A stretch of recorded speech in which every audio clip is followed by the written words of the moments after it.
If you garden on clay soil, you already know the struggle. It's heavy when wet, brick hard when dry, slow to warm, and stubbornly resistant to roots. For years, I fought mine with constant digging, endless amendments, and seasonal fixes that never quite stuck. Then came the real breakthrough. Not a product, not a shortcut, but a system. Learning how to store and protect rich microbe-loaded organic matter, what many old-school growers call Amish black gold, completely changed how my clay soil behaves year-round. On Soilpower, I'm all about practical regenerative methods that actually work in real gardens, and this is one of those rare strategies that benefits beginners and seasoned growers alike.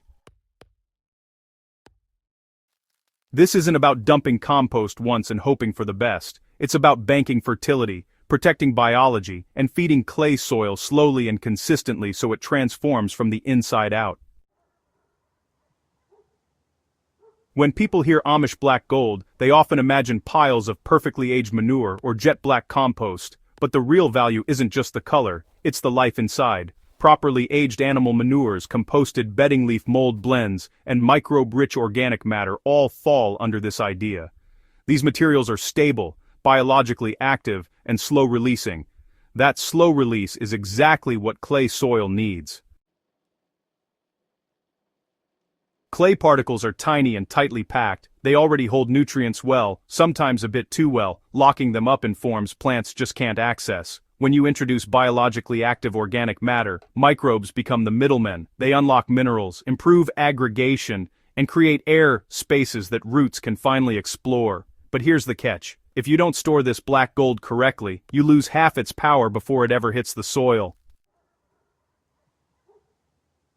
Most gardeners treat compost and manure as seasonal inputs, add in spring, maybe again in fall. Clay soil doesn't respond well to that rhythm. It needs consistency. When organic matter dries out, overheats, or leaches nutrients, the microbial populations crash.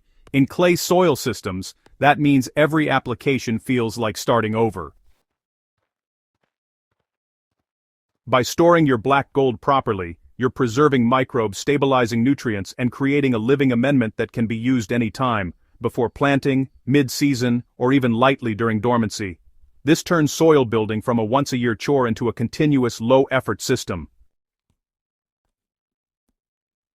The biggest mistake I see is treating compost like dead material. Piles left uncovered, exposed to sun and rain, lose nitrogen, dry out fungi, and leach soluble nutrients straight into the ground. What you want instead is a protected, breathable environment that keeps moisture steady and temperature moderate.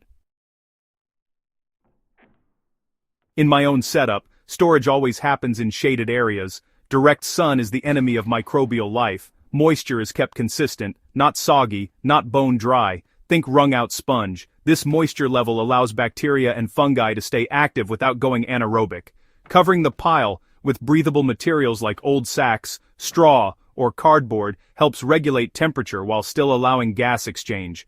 Plastic tarps can work if loosely placed, but sealed piles suffocate life. Not all dark material is ready for clay soil. Immature compost or fresh manure can actually make clay worse by creating sticky, oxygen-poor conditions. The goal is aged, not rotted. Aged black gold smells earthy, not sharp or sour. It crumbles easily and doesn't heat up when turned. This matters because, clay soil already struggles with oxygen. Applying unstable organic matter can temporarily tie up nitrogen and, honestly, even worsen compaction. But when stored properly, your black gold finishes its biological work before it ever touches your beds, making it safe and effective even for young transplants. Here's where the real magic happens. Clay soil doesn't loosen because you dig it, it loosens because aggregates form. These aggregates are clusters of clay particles glued together by microbial byproducts, fungal hyphae, and organic compounds. Stored black gold feeds exactly the organisms responsible for this process. When applied as a surface layer or gently incorporated into the top few inches, it encourages worms to do the mixing for you. Worm channels become permanent air and water pathways. Over time, water infiltration improves, roots penetrate deeper, and the soil stops behaving like cement. One of the biggest advantages of storing black gold correctly is, flexibility. You're no longer locked into just spring or fall windows. In early spring, a thin layer wakes up microbes without smothering that cold soil. During the growing season, light top-ups around heavy feeders keep nutrient cycling steady, and in fall, applications feed soil life through winter, protecting clay structure from compaction and erosion. Overdrying is, honestly, the silent killer. Once microbial populations crash, you're left with inert material that behaves more like filler rather than fertilizer. Excessive rain exposure is just as bad, washing away soluble nutrients that clay soil would otherwise hold beautifully. And poor airflow creates anaerobic conditions, leading to sour compost that can really damage roots. After a few seasons of storing and using black gold this way, clay soil stops being something you fight. Beds drain better, but, they also hold moisture longer. Plants root deeper and, honestly, they end up resisting stress so much better. Fertilizer needs drop, since nutrients just cycle naturally. And weeds, well, they pull more easily because the soil finally has structure.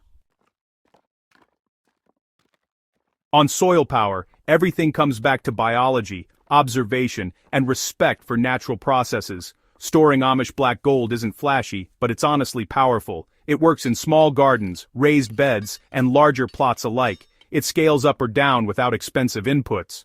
Most importantly, it turns clay soil from a limitation into an asset. If you've struggled with heavy soil, this is one of the most reliable, evergreen strategies you can adopt. It doesn't depend on trends, products, or perfect timing, just consistency and care. If this article helped you see clay soil differently, make sure you subscribe to the Soilpower YouTube channel for deeper, hands-on demonstrations and real-world experiments. Share this with a fellow gardener who's still battling heavy soil, and let's build living, powerful soil together, season after season.